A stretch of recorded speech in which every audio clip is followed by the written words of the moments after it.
And David, I invite you very much to give the advice to a young scientist.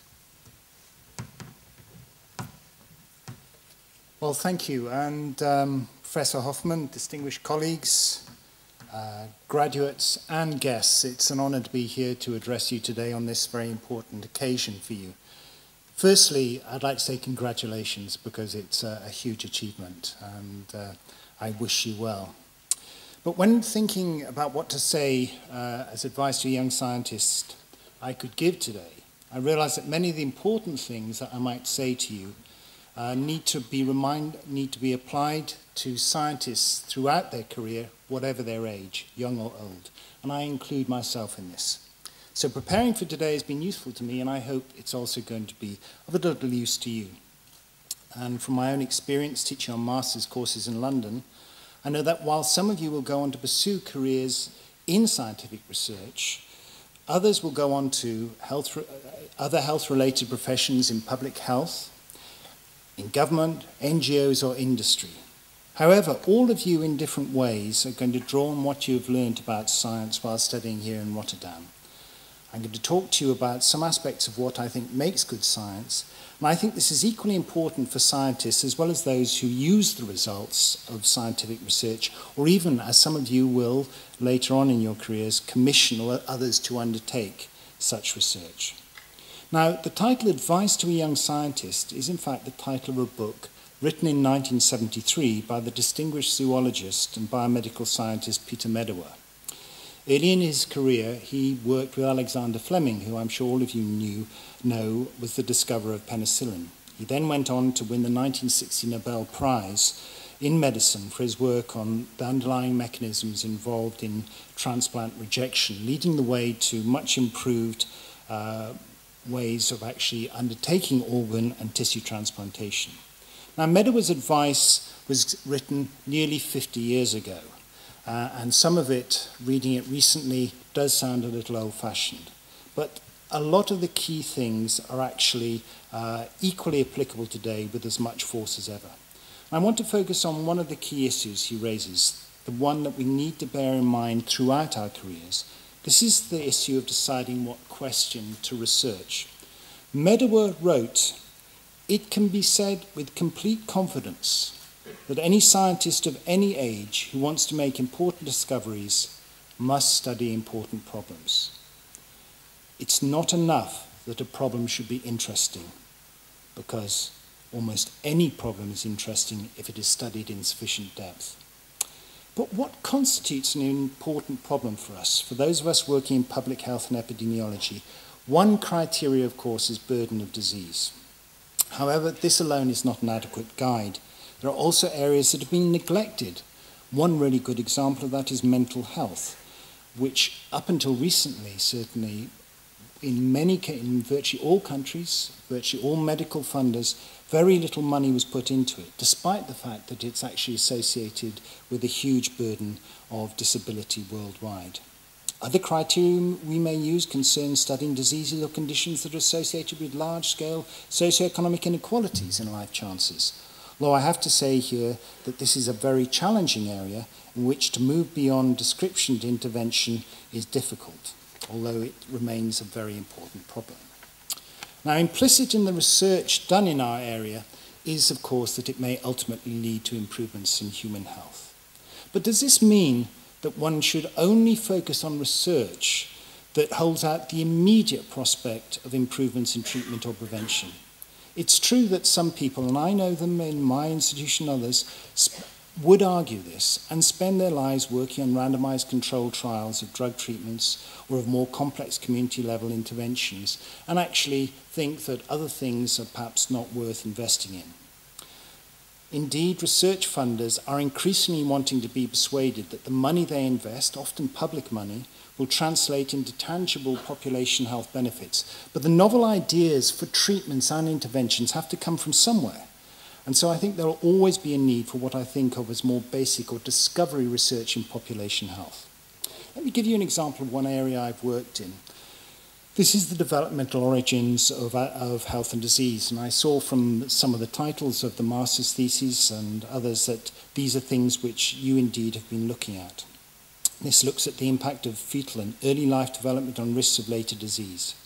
However, despite having spent years working on it to some degree, I do really remain unsure about what its immediate public health impact is.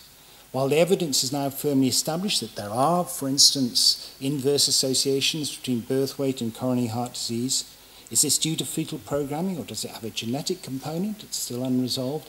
And indeed, does this really matter?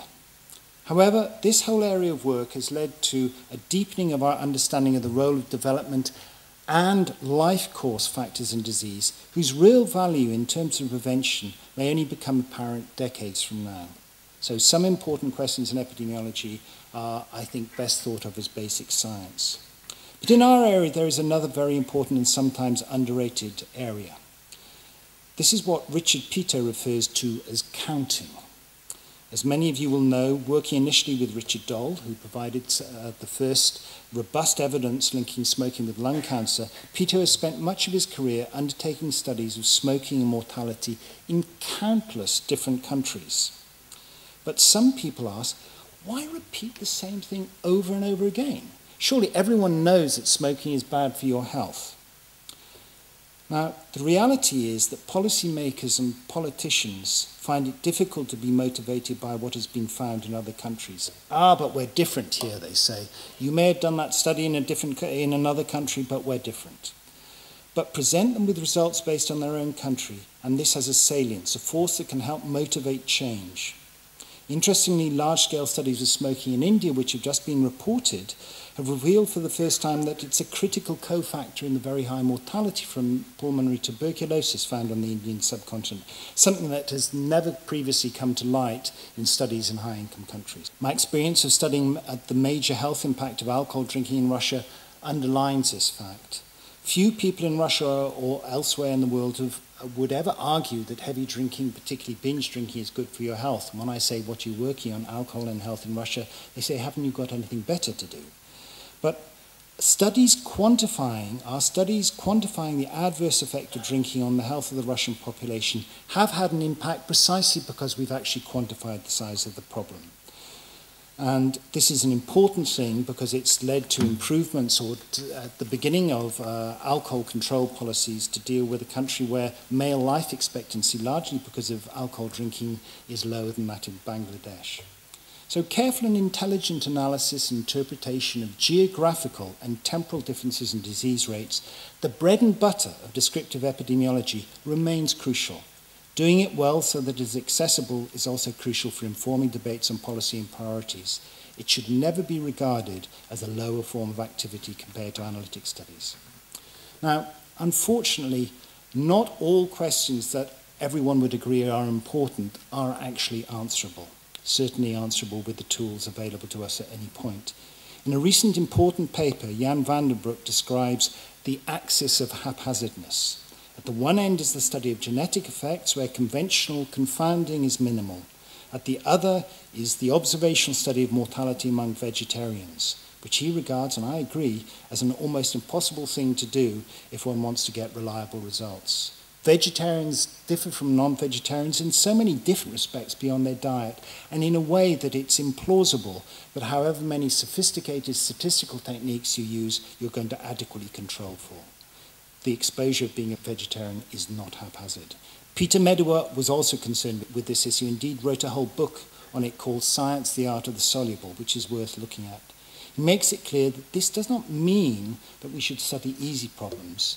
What it means is that studies you undertake should hold out the prospect of incremental gains in knowledge, however small these may be.